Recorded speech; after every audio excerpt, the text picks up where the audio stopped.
A human boy fought a beast to save a wounded alien girl. The chief's response was unbelievable. The red dust of Xeris 5 swirled in slow, lazy spirals under twin suns that baked the cracked earth. Miles stood alone at the edge of the dry riverbed, his boots sinking slightly into the rust-colored soil. He was just 16, small for his age, with messy brown hair and eyes that always seemed too wide to alert. His family had come to this colony world hoping for a fresh start after Earth's collapse, but Xeris 5 was harsh, unforgiving, and full of things that did not welcome humans. He had been out gathering scrap metal near the old mining ridge when he heard it, a low, broken cry, unlike anything he had ever heard before. It was not human, not animal, but something in between, soft and sharp like glass singing. He followed the sound past jagged rocks and through a narrow canyon until he saw her. She lay curled beneath a twisted metal overhang, her body shimmering faintly like oil on water. Her skin was the color of deep violet with silver markings that pulsed gently along her arms and neck. She had 4 slender fingers and eyes so large they seemed to swallow the light. One of her legs was bent at a wrong angle, blood, dark and iridescent, pooling beneath her. She clutched a small glowing device to her chest, her breath coming in shallow gasps. Miles froze. He knew the stories. The Xerians were not supposed to be here. The humans had signed a treaty with the Galactic Council agreeing to stay in their sector. Yet here she was, alone and hurt. Before he could decide what to do, a deep, guttural roar echoed from the canyon mouth. A scarn. The beast was massive, its hide like black stone, its 6 legs ending in claws that scraped sparks from the rock. Its eyes glowed yellow and it sniffed the air hungrily. It had caught the scent of blood and weakness. Miles knew the scarns tore through human patrols like paper. He had seen the remains. The alien girl lifted her head, her eyes locking onto his. There was no fear in them, only a quiet plea. Miles did not think. He grabbed the only thing he had, a rusted metal pipe, from his satchel and stepped between her and the beast. The scarn charged. Miles swung the pipe as hard as he could. It clanged against the creature's shoulder but barely slowed it. The beast swiped and Miles rolled, dodging just in time. Pain shot through his ribs as he hit the ground, but he scrambled up again. He threw rocks, he shouted. He waved his arms, anything to draw its attention away from her. Again and again the scarn struck. Miles bled from his arm, from his lip, but he kept moving, kept fighting. He remembered his father's words. Courage is not the absence of fear, it is action despite it. So he acted. On the 4th lunge, Miles jammed the pipe into the scarn's open mouth. The beast howled, thrashing. Miles used the moment to drag the alien girl behind a boulder, shielding her with his own body. The scarn circled, growling, but something in Miles's stance, the raw stubbornness of a boy who refused to run, made it hesitate. Then came the hum. A low, resonant sound filled the canyon. The air shimmered and 3 tall figures appeared, as if stepping out of light itself. They wore flowing silver robes and carried staffs that glowed with soft blue energy. Their faces were smooth, ageless, their eyes the same violet as the wounded girl.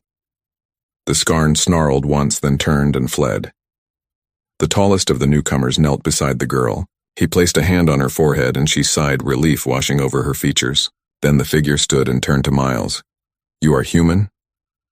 The being said, his voice like wind through crystal. Miles nodded, unable to speak. "You stood against a scarn to protect one of ours." Why? Miles swallowed. Because she was hurt. Because no one else would. The alien studied him for a long moment. Then he gestured and 2 others lifted the girl gently. She reached out her hand toward Miles and he took it for just a second. Her skin was cool and smooth like riverstone. "Come with us," the leader said. Miles hesitated. His parents would worry. The colony rules forbade contact. But something in the alien's eyes told him this was not a request. They walked through a shimmering portal that opened in the canyon wall. On the other side was a city of light towers spiraling into a lavender sky, bridges of pure energy connecting them. The air smelled like rain and something sweet like blooming stars. They brought him to a great hall where beings of many shapes and colors gathered. At the center sat an older female alien, her silver hair braided with tiny glowing beads. Her eyes held galaxies. "This is Chief Lyra," the leader said, bowing slightly. Chief Lyra looked at Miles not with suspicion but with deep curiosity. "So this is the human child who fought a scarn with a pipe?" "Yes, Chief, he saved my life." The wounded girl said, her voice stronger now. "Her name is Alara." Chief Lyra rose and walked slowly to Miles. She stopped just before him and placed both hands on his shoulders. Her touch was warm. "In our oldest texts it is written that when a being of one world risks all for a stranger of another, the universe takes notice. We have watched your kind for cycles. You burn your skies, you fight over dust, you fear what you do not understand. Yet here stands one who did not fear, who acted with heart, not calculation. She turned to the crowd. This boy has shown us that humanity is not lost, that within your species still lives the spark of kinship. Miles blinked. I just did what anyone would do. No, she said softly. Not anyone. Only you. Then she did something no one expected. She knelt. The entire hall gasped. A chief never knelt, not to an outsider, not to a child. You have honored us, Miles, she said, and so we honor you. From this day you are named Shield of Xeris. You may walk among us as friend, not stranger.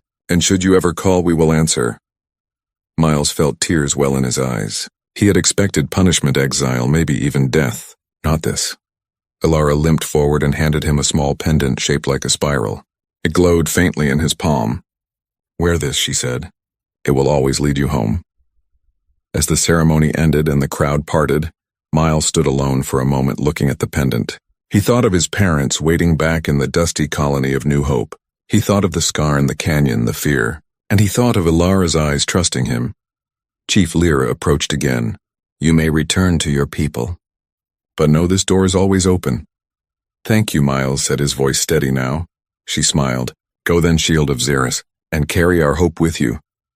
He stepped back through the portal and found himself once more in the red dust of Xeris 5. The suns were setting, casting long shadows. In his hand the pendant pulsed softly like a heartbeat. He began the walk home not as the same boy who had left that morning, but as something more, something seen, something chosen.